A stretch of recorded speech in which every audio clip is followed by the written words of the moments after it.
What if there was a plant that had over 60,000 uses? A plant that had the ability to heal some of the deadliest diseases known to mankind. Could replace many chemical-ridden medicines prescribed for problems such as depression and insomnia. A plant that could aid in the reduction of the growing and devastating effects of deforestation around the planet, preventing the habitat destruction of many endangered animals. A plant that was illegal for reasons that simply do not make sense.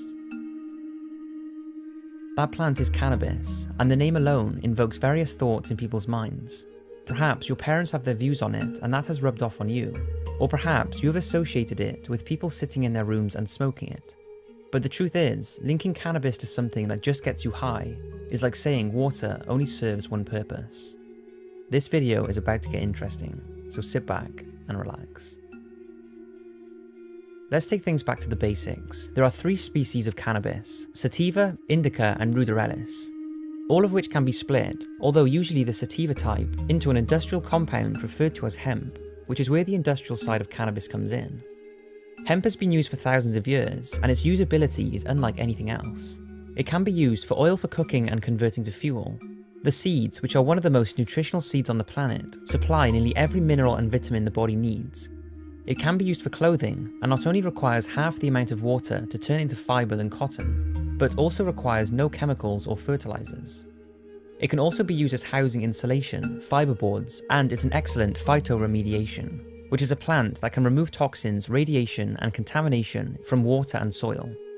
Hemp was actually used in the agricultural fields around the Chernobyl nuclear disaster site in order to help remove the heavy metals and radiation from the unusable land. Scientists behind the plant use hemp as a phytoremediation also stated that as well as being excellent for the job of removing harmful waste, the hemp could then be converted to biodiesel afterwards. Now, the conversion to biodiesel is far from environmentally friendly, but the fact this plant has the ability to do this is incredible. Hemp's natural process of removing harmful toxins was also considered for the nuclear meltdown in Fukushima, although because of the strict cannabis laws in Japan, hemp was not used. But the 2 main resources that can be produced using hemp that could have a profound impact on the planet and our lives is paper and plastic. According to a study conducted in 1916, it's believed 1 acre of hemp over the course of 20 years can produce 4 to 10 times the amount of paper than trees. And although the deforestation problem we are faced with today is attributed to many things, reducing the need for tree paper by using hemp would still reduce the damaging effects paper production has, which sees roughly 4 billion trees being cut down a year for that purpose. Yet, less than 0.1% of the paper we use today is made with hemp. Hemp plastic, which can not only be made to be completely biodegradable, reducing the enormous amount of pollution on beaches and destruction to marine life, can also be produced with little or no chemicals, which we all know makes up the majority of plastic we use today. Now, those who discredit the widespread use of hemp as a material say it can be costly and time-consuming to produce the equivalent of what we have today, and they're right. However, cheaper is not always best, as has been shown with the impact of chemically ridden and non-degradable products we consume. So yes, hemp would most likely cost more to use, but the overall impact would be more than justifiable. A game-changing medicine. Where do I begin with the medical side of cannabis? Well, let's start with what scientists and researchers believe is the reason it has profound benefits in the first place. So far, they have been able to identify 483 different chemical compounds within the plant, 80 of which are called cannabinoids. Although the studies are becoming a lot more popular, so far we do not know a whole lot about these 80 cannabinoids and their effects on humans, as most research has only been focused on a handful of them, such as delta-9 tetrahydrocannabinol, by far the most studied chemical, which binds to the receptors in your central nervous system and immune system when heated, causing you to get high, and is the only compound in cannabis to do so. It's the chemical that medical marijuana is most active in, as it acts as a side effect-free muscle relaxant, anti-inflammatory, antidepressant, and current studies are showing that it could be used as a treatment for anxiety, the side effects of chemotherapy, cancer growth reduction, Crohn's disease, chronic pain, insomnia, and multiple sclerosis, just to name a few. The next one is tetrahydrocannabinolic acid, which is the same chemical as the one just talked about, but in its unheated form, which means it's a non-psychoactive compound. This is administered by juicing cannabis as you would wheatgrass or any other plant, as it contains medical properties that are lost when heated. This chemical is in its early stages of research, but is thought to be an effective treatment as an anti-inflammatory and a variety of illnesses without any significant side effects, and also will not give patients the feeling of a high. Cannabidiol is similar and has been linked as an effective aid for anxiety, nausea, acne, schizophrenia, and many neurodegenerative diseases. However, truth be told, these studies have not gone on long enough for us to know the full benefits cannabis may have. And there's a reason for that, because it's been illegal in nearly every country since the early 1900s. And let's talk about that. Why is it illegal? We have established that cannabis has thousands of industrial uses, and many of these can be produced with less of an impact on the environment than conventional products, and that cannabis may have more medical benefits than any other natural, untouched product in the world. So why would something with all of these uses and benefits be illegal? It can't be because of the high received when smoked, because if that was the case and the law wanted to protect us, then why would alcohol and tobacco, substances that kill millions every year, or even refined sugar that can be linked to a lot of the health complications humans suffer from today, be legal? That just wouldn't make any sense. But if it's not illegal because of health concerns, then why is it?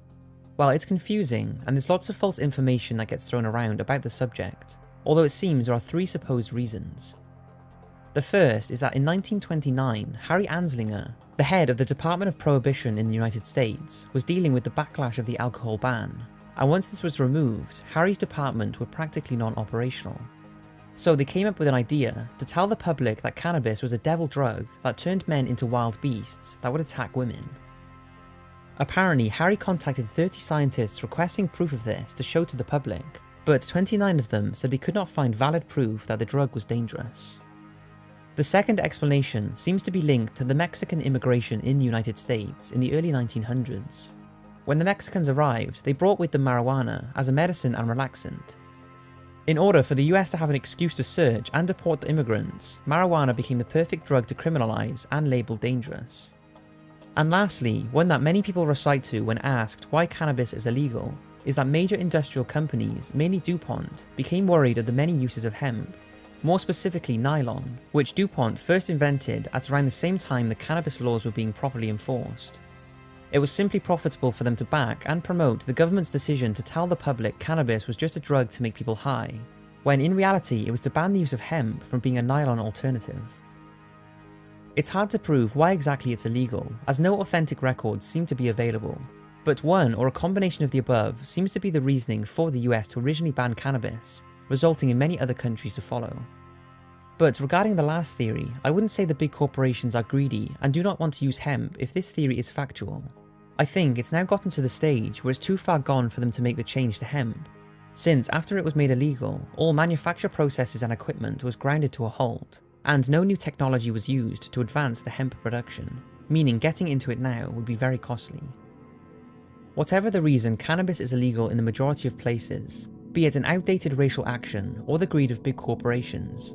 Only now, nearly 100 years later, as it's becoming less frowned upon, are doctors and researchers realizing how powerful it could be. For me, everything on this planet serves a purpose, whether it's the bees and wasps that pollinate plants and flowers, or whether it's you who fulfills your purpose in life. It would seem everything has some reason for being here, and many say cannabis has the purpose of providing humans with thousands of uses, with very little impact on the planet.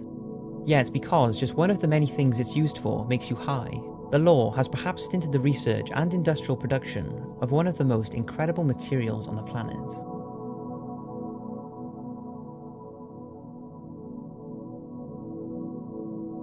To finish off, I want to state that I am not a cannabis activist by any means. In fact, I, probably like you, never even thought about cannabis apart from the fact that it can be smoked, until I started researching for this video, which I've wanted to talk about for a while. Because it's made me, and hopefully you realise that there is so much more to it than that. But that doesn't mean the benefits of cannabis can be used as a justifiable way to continue smoking weed.